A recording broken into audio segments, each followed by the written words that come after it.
I'm not here to convince you of anything. I'm just here to share what happened to me, what I saw, what I felt. This is the story of my death, and the most alive I've ever felt. My name is Lauren, and I've been a paramedic for over a decade. I never believed in near-death experiences, and I've seen life and death up close more times than I can count. I thought I understood the thin line between them.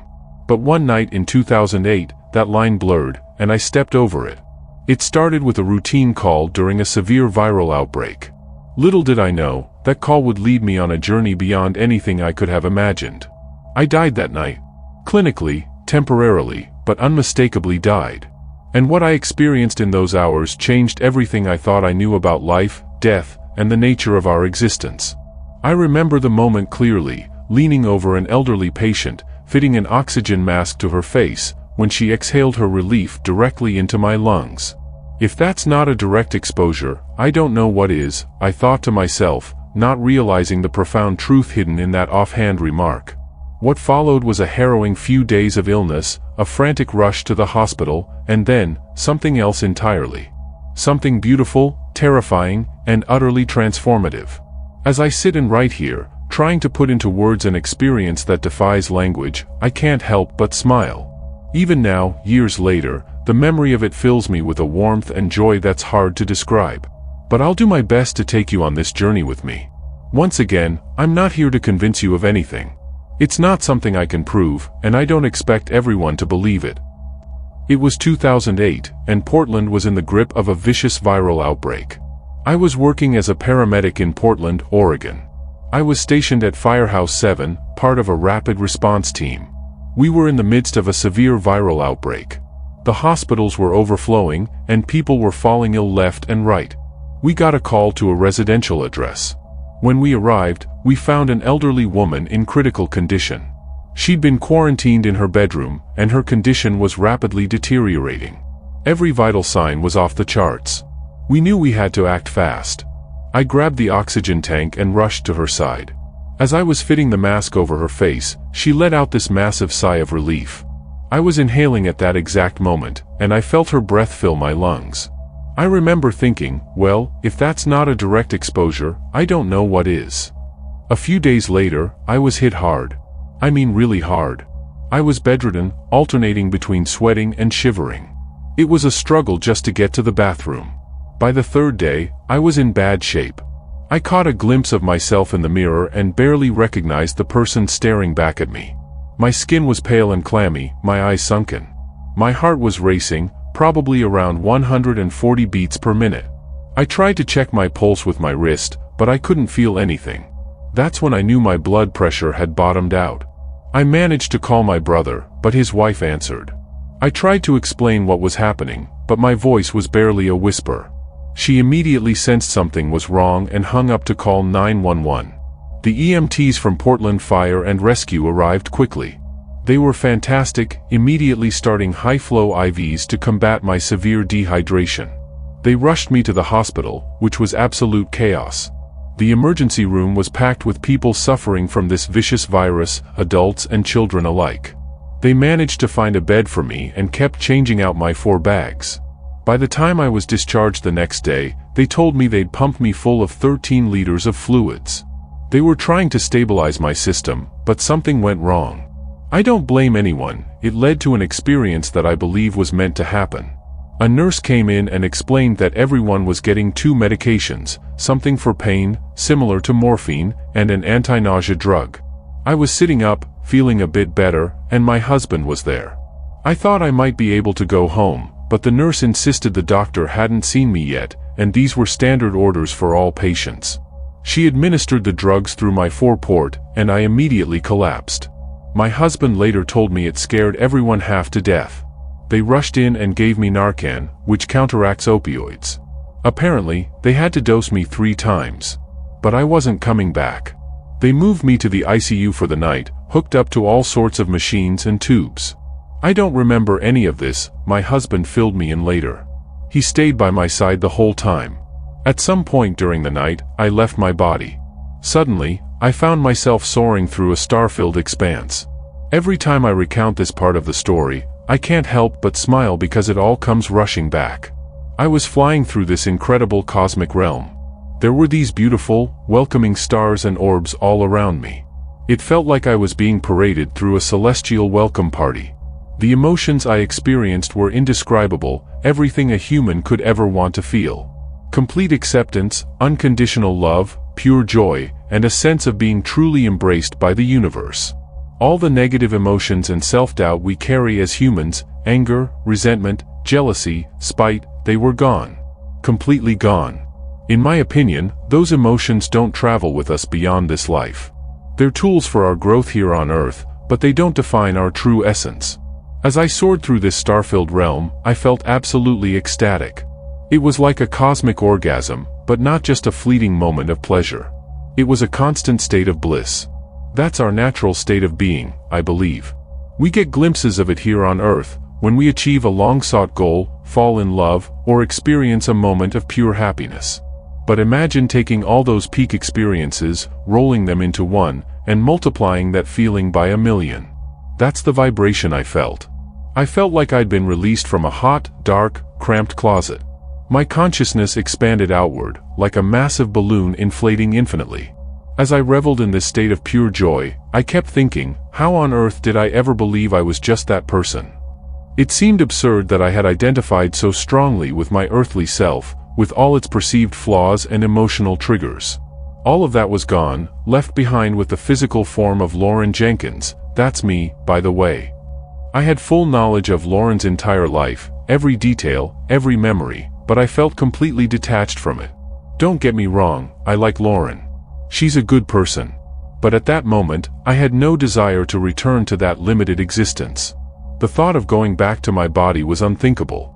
I was acutely aware that my physical form was somewhere behind me, but it felt as disposable as a used coffee cup. What use did I have for it now? As I was flying along in this state of pure bliss, everything suddenly shifted. I found myself in a solid place with indirect lighting. There were gurneys around and equipment hanging from the ceiling, like some sort of otherworldly medical facility. Right in front of me were these beings, 3 short, hooded figures. They looked exactly like the aliens from that movie, Close Encounters of the Third Kind. They had big, friendly smiles on their faces, dark hoods, and squat little bodies.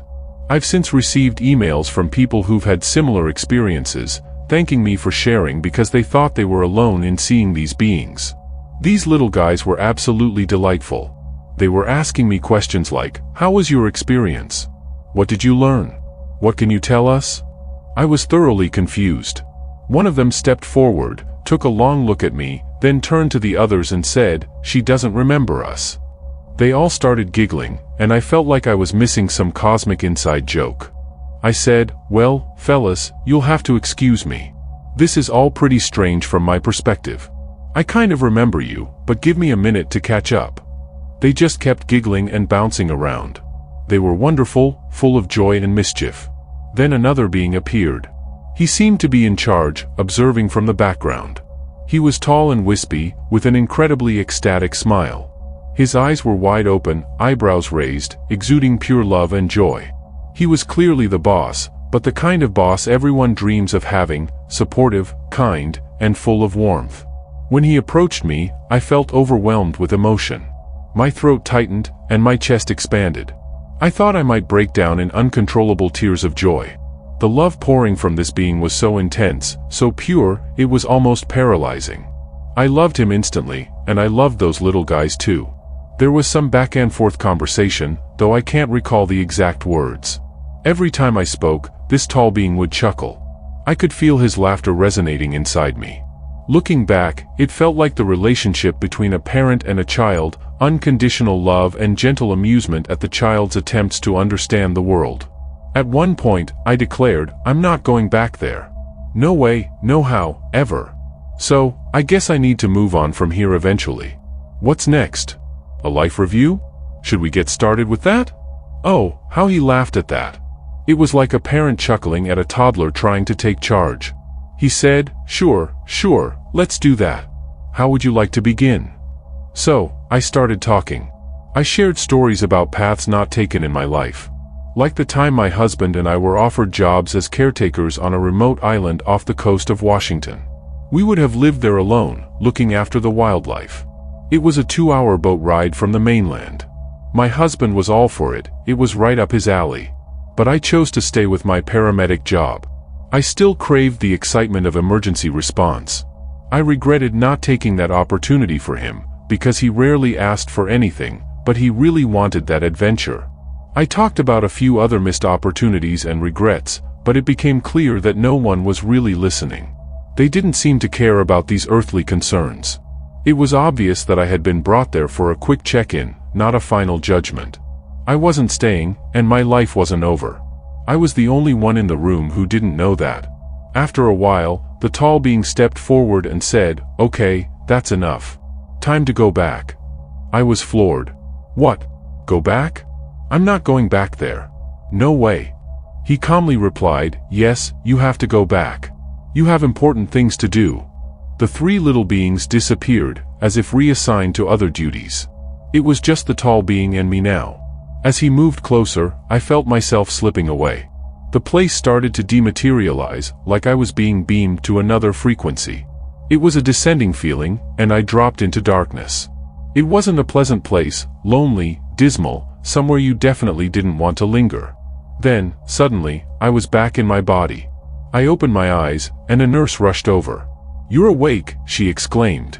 I replied, "Yeah, and I need to talk to you." She said she had to inform the doctor first, explaining how worried they had been about me. I was confused and frustrated. "Wait," I said, "what am I doing back here?" I was home. I made it out. I was with my cosmic family. How did I end up back here? I was genuinely upset, convinced that I had died and moved on. The nurse gave me some wise advice. She said, "Honey, you were in escrow, but the deal fell through. Now you're back with us, and you're going to have to come to terms with that." Looking back, I realize how profound those words were. After an experience like that, it's tempting to disconnect from everyday life. But as many spiritual teachers say, you need to chop wood and carry water, continue with the practical aspects of living. We're on a journey, serving a higher purpose. It's our job to get back to our lives and make the most of the experiences we're meant to have. Now, you might wonder about that dark place I briefly experienced. What was its purpose? I believe it's up to us to create our own vibration.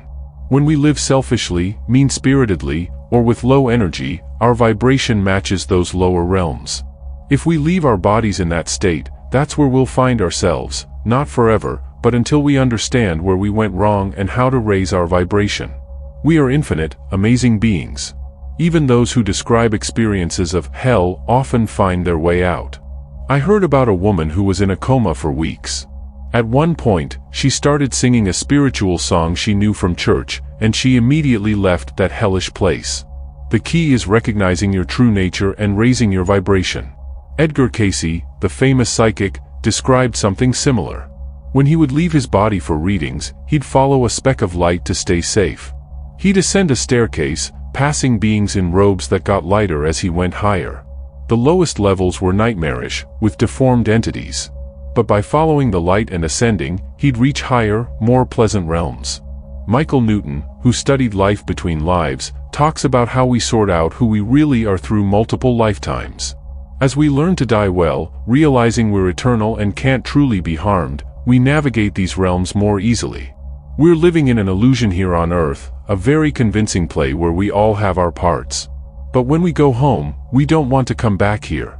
What we call death is completely backward. It's not an ending, but a beautiful transition. It's an instant, incredible upgrade. We haven't lost anyone who has passed on. They've simply moved further along the path, and we'll see them again. Everything is more than fine for them, it's beyond our wildest dreams. You know, this experience changed me profoundly. I returned to my job as a paramedic with a new perspective. Every patient I treated, every life I tried to save, took on a deeper meaning. I knew that even if I couldn't save their physical body, their essence, their true self, would be okay. I found myself comforting family members of patients who didn't make it with a conviction I never had before. I could look them in the eye and assure them that their loved one was in a better place, and truly mean it. Of course, I couldn't share the full extent of my experience, most people weren't ready to hear it, but I could offer genuine comfort. My relationships changed too. I became more patient, more understanding. The little things that used to bother me seemed trivial in comparison to the grand cosmic dance I had glimpsed. My husband noticed the change immediately. He said it was like living with a different person, still me, but a more relaxed, joyful version. I also found myself drawn to meditation and spiritual practices. I wanted to recapture that feeling of expansiveness, that connection to the universe that I had experienced. While I couldn't fully replicate the intensity of my near-death experience, these practices helped me stay connected to that higher perspective. But it wasn't all easy. There were times when the contrast between that blissful state and the challenges of everyday life felt overwhelming. I went through periods of depression, longing to return to that realm of pure love and acceptance. It took time and work to integrate my experience into my daily life, to find a balance between living fully in this world while maintaining an awareness of the greater reality. I started sharing my story cautiously at first, just with close friends and family. Their reactions varied, some were fascinated, others skeptical, and a few were clearly uncomfortable with the idea. But as I opened up more, I connected with others who had similar experiences. It was incredibly validating to find a community of people who understood what I had been through. One of the most profound changes was in my attitude toward death. Don't get me wrong, I still do everything in my power to save lives in my work. But I no longer fear death, for myself or for others. I see it as a transition, a homecoming. This has allowed me to be more present and supportive for patients and families facing end-of-life situations. I've also become more attuned to the interconnectedness of all things. That cosmic web I experienced, where everything was part of a greater whole, has translated into a deeper empathy and sense of responsibility in my everyday life. I find myself more concerned with the welfare of others, more invested in environmental issues, more aware of the ripple effects of my actions. But let me be clear, I'm not perfect. I still have my flaws, my moments of frustration, my bad days. The difference is that now I can step back and see these challenges in a broader context. They're part of the human experience, opportunities for growth and learning. I've often wondered why I was sent back. What were those important things I still had to do? I don't have a clear answer, but I try to approach each day with the intention of spreading a little more love and understanding in the world. Maybe that's the task, not some grand mission, but the cumulative effect of living with greater awareness and compassion. So, that's my story. It's not something I can prove, and I don't expect everyone to believe it. But I know what I experienced, and it has fundamentally changed how I view life, death, and everything in between. We're all on this journey together, and while our paths may look different, I believe we're all heading to the same beautiful destination. In the meantime, we have the opportunity to learn, to love, and to grow. And that, I think, is the real gift of being here.